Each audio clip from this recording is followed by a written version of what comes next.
Hey everybody, welcome back. My name's Chris. Welcome to Daily Reflections with Chris. For those of you who are new to my channel, what we do here, what I do here is I read a little bit on the Daily Reflections here, which is it's a little reflection book for people in recovery by people in recovery. And I knew just a little history. I knew I've always wanted to do this type of recordings for YouTube. I just didn't know how to keep it in some kind of order, right? or focused, instead of me coming in here and just sharing whatever all the time, which I still do in some instances, depending on the topic. I just wanted a topic just to help me focus on something today as it pertains to my recovery. So for today, so these have every single day is a different entry, and it has a different reading, okay? So today's November the 8th, and it's called An Individual Adventure. Meditation is something which can always be further developed. It has no boundaries, either of width or height. Aided by such instruction and example as we can find, it is essentially an individual adventure. Something which each one of us works out in his own way. And that's out of the 12 Steps and 12 Traditions, page 101. My spiritual growth is with God as I understand Him. With Him I find my true inner self. Daily meditation and prayer strengthen and renew my source of well-being. I receive then the openness to accept all that He has to offer. With God, I have the reassurance that my journey will be as He wants for me, and for that I am grateful to have God in my life. I'm going to read that bottom piece just a little bit. Again, for those of you who know, I do have two dogs, two Chihuahuas. They are getting older. They're 3 now. But they're still loud. They still yell over silly stuff, fight over toys. And sometimes they just want my attention. So I apologize for the noise. I'm just going to read that bottom piece one more time. It says, my spiritual growth is with God as I understand Him. With Him I find my true inner self. Daily meditation and prayer strengthen and renew my source of well-being. I receive then the openness to accept all that He has to offer. With God, I have the reassurance that my journey will be as He wants for me, and for that, I am grateful to have God in my life. So there's a lot of things to talk about in this particular. There's a lot of topics that I could focus on, emphasis on. But just a little recap. So right now we're in the 11th month, and in the 11th month, this meditation is based that it talks about the 11th step. And the 11th step says that we sought through prayer and meditation to improve our conscious contact with God as we understood Him, right? So I could talk about meditation, I could talk about prayer, and I could talk about God as we understand Him. And in this particular reading, it's talking about all three. So when I came into recovery, my understanding of God was a little warped, right? It's not that I didn't know. I knew that there existed a God, but I just didn't think that He existed for people like me. You know, liar, cheater, thief, homosexual, not gone to church. I hadn't been to church. I'd never been baptized. I mean, I hadn't done my communion. I got married, but it wasn't through church in a white dress. All these little things that kind of kept me, put little walls up, that I thought that God wouldn't take care of me because I was that person. I mean, I knew He would take care of you. I knew He would take care of other people, but I didn't have the key. I didn't understand why. I did understand. I thought He didn't want me because of what other people had, what other people had said about God. And that's what you call church hurt. So I came in with church hurt, right? It wasn't really the church, it was the people in the church. So I came in with church people hurt. And so my understanding of God changed. It had to have changed. If I wanted to recover, it had to change, and I had to make the effort little by little to change. And they told me, okay, Chris, you got a clean slate here. clean. Just wipe that paper clean.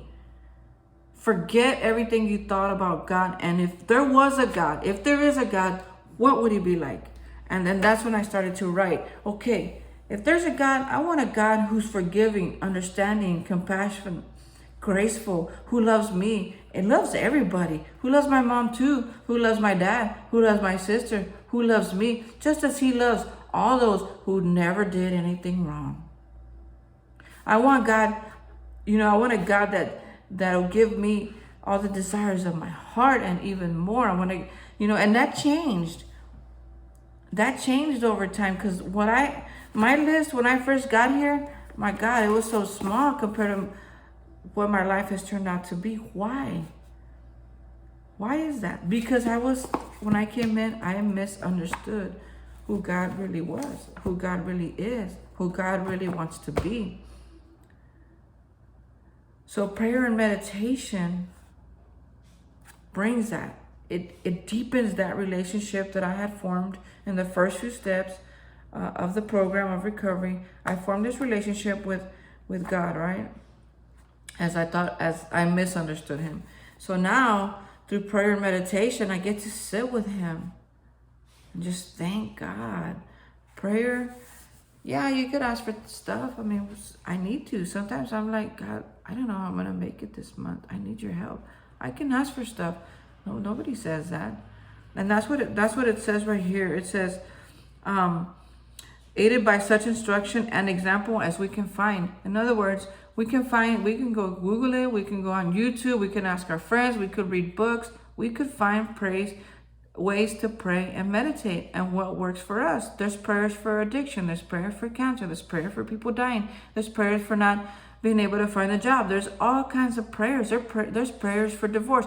There's so many prayers out there, and we can find them. That's called aided, right? With aid, with help, we can find those prayers and pray those prayers. So this, they call it individual adventure. This adventure that we have with God, it's everlasting, it's ever growing. It doesn't have boundaries. It keeps on going. And prayer meditation helps us with that. In the 12 and 12, it has a really good prayer in the 11th step. It's called the St. Francis of Assisi prayer.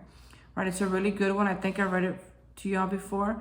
I could go get my 12 and 12 and read it again. As a matter of fact, let me do that. Okay, give me 1 second.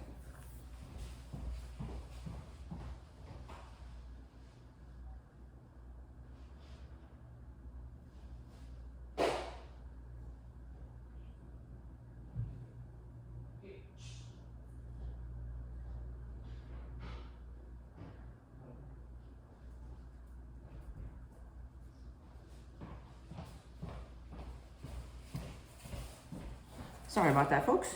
I know that your time is valuable, so thank you for hanging on there with me. So I'll read it real quick. This is called the St. Francis of Assisi prayer. This is one that's out of the 12 and 12, which is the same book that they're talking about in this book. They're referencing this book. So it's a prayer in here, and it says, are you ready? I think I read it, but I love reading this one. It says, Lord, make me a channel of thy peace, that where there is hatred, I may bring love. That where there is wrong, I may bring the spirit of forgiveness. That where there is discord, I may bring harmony. That where there is error, I may bring truth. That where there is doubt, I may bring faith. That where there is despair, I may bring hope. That where there are shadows, I may bring light. That where there is sadness, I may bring joy. Lord, grant that I may seek rather to comfort than to be comforted, to understand than to be understood, to love than to be loved. For it is by self-forgetting that one finds. It is by forgiving that one is forgiven. It is by dying that one awakens to eternal life. Amen. Folks, and I have read this prayer over and over in different times of my life where I just needed to pray something, and I didn't know what to pray because I was either so mad or so hopeless or so angry or so even being in love.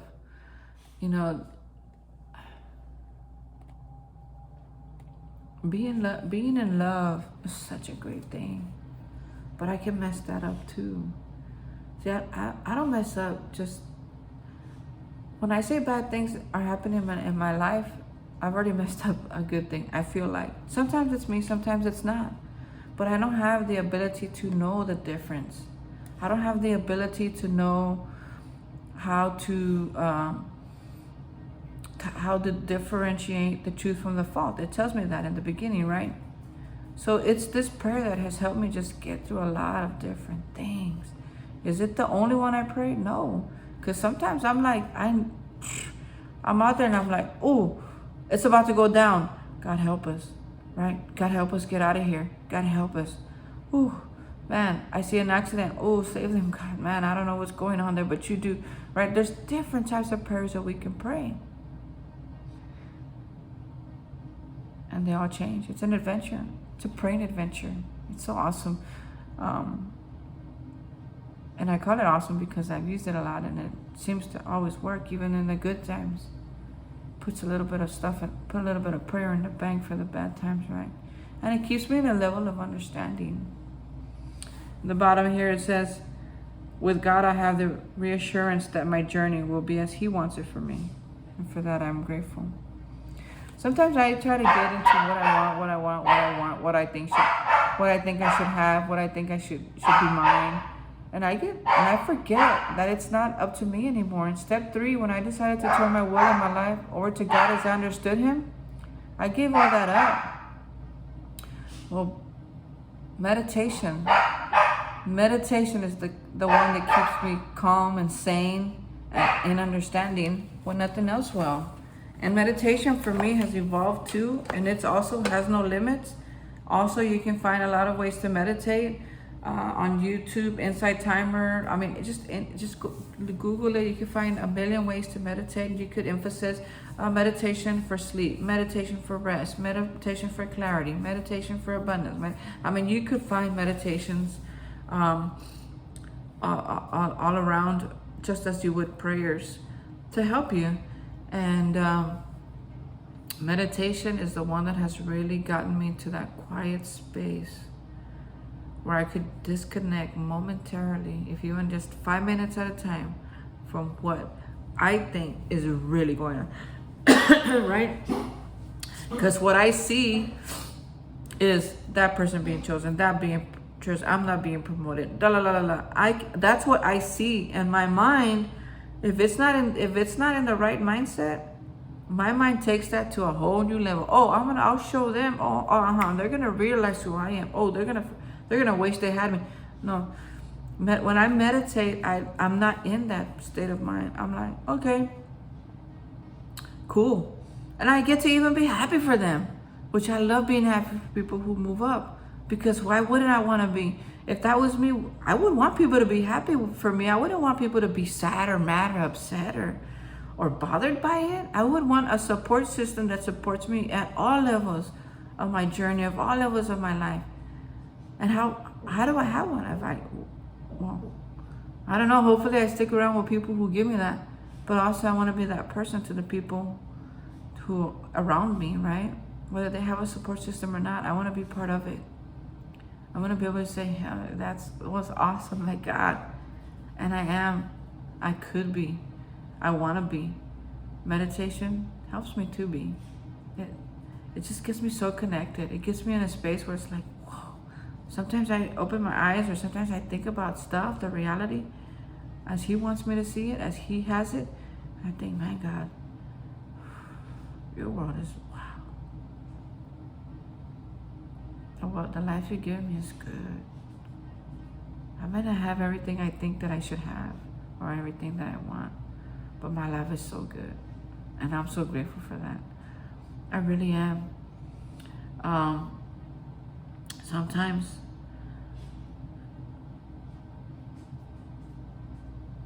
I'll hear people in meetings, or I'll see people in meetings are like, why are y'all so effing grateful?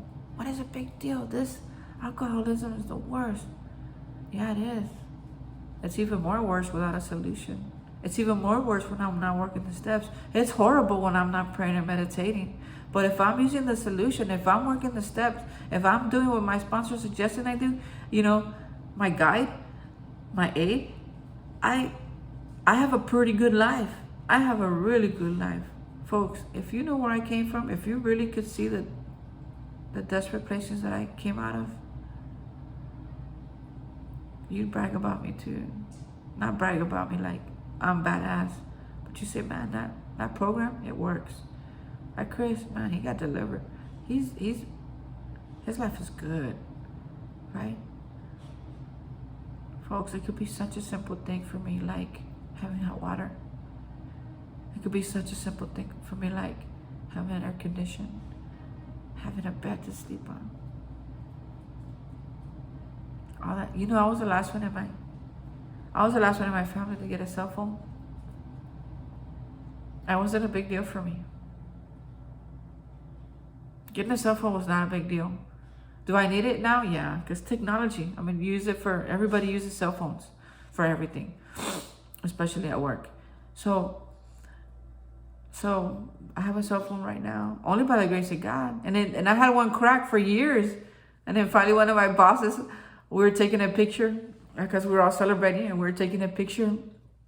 And my boss says, my God, somebody give this boy a raise. Because my cell phone was all cracked. And, I had a little bit of extra money that weekend. So I went over there and I got myself a new cell phone. But why do I say that? Does it mean that if you want a cell phone, you're ratchet? No, it doesn't mean that. I think God wants us to have all the best. What I mean is, for me, my personal experience, this doesn't have to be yours. It isn't, and I'm taking a risk here because you could probably close this and say I'm arrogant, but truth is, folks, when you come where I come from and you have what I have, it makes you feel a certain way. Not that I'm better than. I don't think I'm better than. Trust, sometimes most of the time I'm walking around thinking like, I'm not good enough. I don't think I'm better than anybody. Trust me. But I know my abilities. I know my capabilities. I know my heart. I know my soul. I know my mind. I know my strength. I know my courage. I know who I serve. I know who is with me always. That's God, as I understand him now. And God, as I understand him now, he didn't make me to live a mediocre life. He made me to live a good life. And I have it. I have a good life. Can I get better? Heck yeah. Always. How? I don't know. I don't have that capacity. That's why I need God in my life, because he knows. He knows how to get me there. He knows where he's taking me. He knows that where I am right now is just a step. Right? It's just a step up in the right direction. Is it comfortable? Yes. Is it nice? Yes. Is it more than I ever dreamed of? Absolutely. Thank you for your times, guys. I hope that I helped somebody. Prayer meditation. If you have your clueless about it, maybe you don't want to try it. Sorry, I had a little pause there. Maybe you don't want to try it. Maybe you're afraid of it. Just give it a shot. I mean, it can't hurt you. It could open your mind. Might sting just a little bit. I mean, it stung me just a little bit. But there came a point in my life where I said, God, I can't make it without you. I'm not going to make it. I'm not going to make it without you. So that's when I made a decision that I was going to turn everything over. Has it been easy all the time? No. Have I lost my sense a little bit sometimes? Yeah, because I get stuck in things that I still want, that I still think I should have. But with prayer meditation, it really helps me get back to where I need to be, and that's in humility. That's in oneness with, not the world per se, but, to be a part of something bigger, not to think that I'm the bigger, just to be a part of, to be a worker amongst workers, friends amongst friends, a person of society in society, right? Not exactly the way others would have it or see it, but as he would see it. And for that, I'm grateful, because people have asked me to do things I don't want to do. And when God, he always asks me to do things that they take a little nudging sometimes, but I do them because I know he knows what's best for me. And that came after time, folks.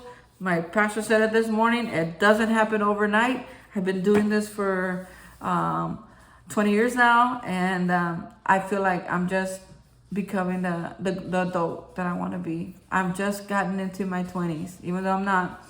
I feel like I'm a 20-year-old man trying to make it in this world, and love and life and success. And it hasn't been easy because I've never been here before. But with God, I don't, in the end, and this is the most important reason why I keep coming back. This is the most important why I keep carrying the message. The most important reason is because I don't want to drink today. And they told me when I first got here on day one that I never have to drink again if I don't want to. I never have to drug again if I don't want to. I never have to steal again if I don't want to. I never have to lie again if I don't want to. And the longer I stayed here, they told me, Chris, you don't have to drink again even when you do want to. And that's why I keep coming. That's why I do what I do. That's why I hang on no matter what. That's why I give in to the suggestions of those who have been there and have made it through. Because today, I'm a student. I'm a student at life. And the people around me are my teachers. People, friends, family, I love you all. Thank you for watching. I hope you keep tuning in. And if you haven't subscribed to my YouTube channel, I hope that you do. I love you all. Bye-bye. See you next time.